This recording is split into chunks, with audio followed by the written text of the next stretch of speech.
You're simply the best. Better than all the rest.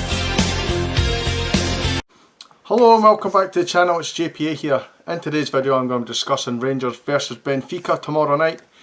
If you're new to the channel, please hit that subscribe button. It may mean a lot to me. I've had quite a few subscribers recently and I really thank these people for joining. I really want to hit that 250 mark before the end of the season. I really believe that's achievable with your help. And we'll just get straight into this video, guys. So as I said, Rangers versus Benfica tomorrow night at Ibrox, 8 PM kickoff. It's available on BT Sport. I think it'll be 3, it's usually 3. It's also available on Rangers TV as well. It's going to be a really interesting game. There's a lot been said in the press in the last 2 days about Benfica having this player and that player missing. We've got 8 or 9 players now missing through COVID and all these kind of things and injuries and all that. We can't control that. I've said that in the last video, and I think it might have been Ian that commented as well, saying that we kind of help what other teams are doing. We just got to go out there and face the teams that are out there. Literally, that's all we can do, is face the team that are in front of us, and it's not our fault that players are out with COVID and all these kind of things. If you look at it in a wee bit more detail, 4 of these 8 or 9 players are first team players that started against Rangers or were involved against Rangers, and that's Vigo, Tarat, Darwin Núñez obviously came off the bench, and Nuno Tavares, the left back. The rest are kind of fringe players that come in now and again. Now they are important players obviously, but all the focus in the media seems to be that they're going to be playing a bunch of kids against us and all this nonsense.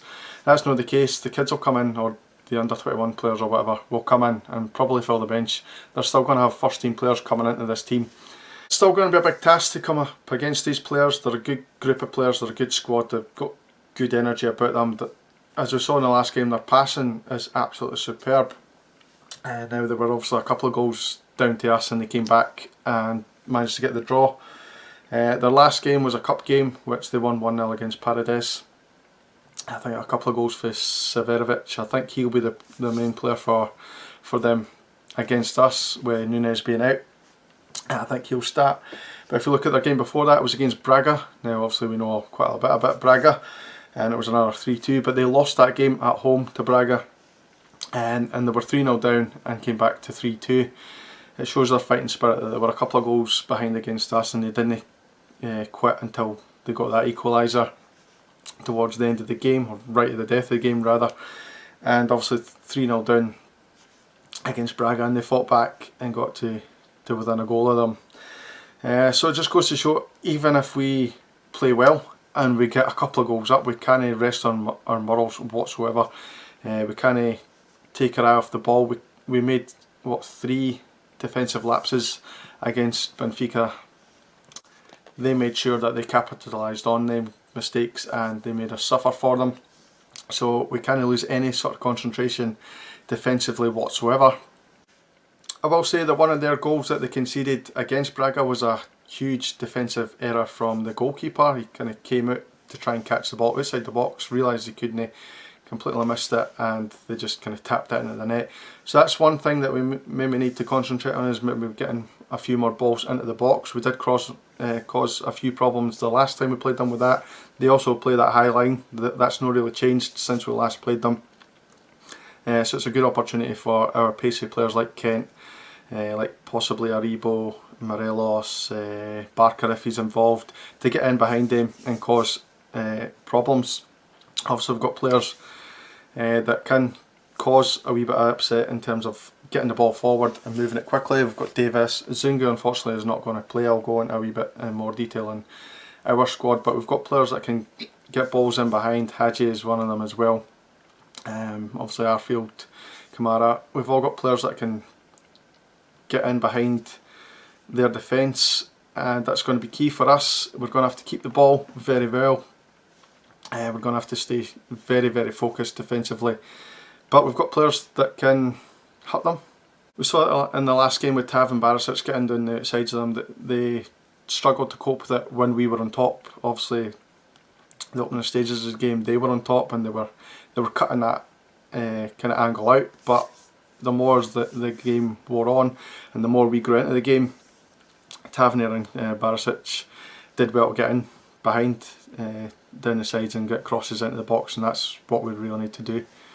Looking at our squad in terms of injuries, Ryan Jack is a doubt. They're going to look at him later on this afternoon and probably tomorrow as well to see if he can make it. Zingu has been completely ruled out. He's not playing. I can't remember the issue with him. They didn't really go into great detail of what his issue is injury wise, but he won't be playing.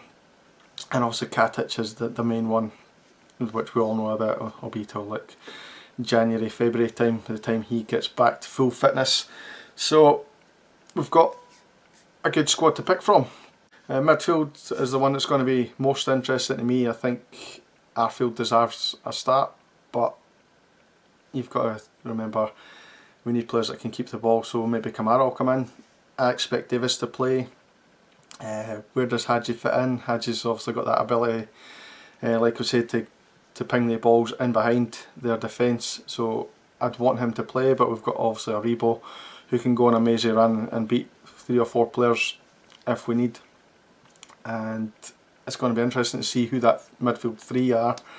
I think the front 3 is, well, I think 2 of them pick themselves really. I think Morelos in Europe is a starter for me, definitely. Ryan Kent is on good form, so he'll start. It's who plays on that right hand side. Do you bring in Aribo and play him in that position? Do you bring Hadji in to play him in that position? Do you play Kamara in there and let him interchange with Morelos? It's a difficult situation for the manager, but it's a good situation for the manager. He can decide who he picks. He might even go with Barker and get that pace in behind. You never know. So it'll be interesting to see what kind of lineup he goes with. Obviously Hollander had his issues in that game, made a couple of mistakes. Will he bring Balogun in? It remains to be seen. Obviously Edmondson won't play. We know that, and Katic won't play either, so it's between Balogun and Hollander to get in that position next to Goldson. So in terms of my prediction, I'm going to give you it now. I'm going to go positive. I'm going to go Rangers 2, Benfica 1. I'm going to go for goal scorers of Ryan Kent, who I think has been in really fantastic form recently. Got that goal at Aberdeen, got an assist, and he's playing quite well. I'm going to go for Tavernier as well. There's always a chance that Rangers might get a penalty. I know a lot of people will go, oh, Rangers penalty. But the amount of times we've got in the box, we draw fouls, we draw handballs quite a lot, so there is an opportunity for us to get another penalty, and if we do get a penalty, Tavernier will step up and probably score. So I want to hear from you guys in the comments section. What do you think the score's going to be? Do you think we will play well enough to win the game, first of all? And who do you think's likely to score? What do you think the score's going to be? And what's your opinions on these players being out for Benfica? For me, it's not a major issue, these players being out, but you know what the media's like. They tend to kind of hype it up and go, oh, but they're only playing this team. Celtic played their last European game against a team that had 8 or 9 missing players and they still couldn't do the business, so I don't think it really matters, to be honest, and I hope you guys feel the same way, but if not, let me know. And that's the video pretty much done, wrapped up. Thank you very much for watching, and I'll see you in the next video. Cheers guys.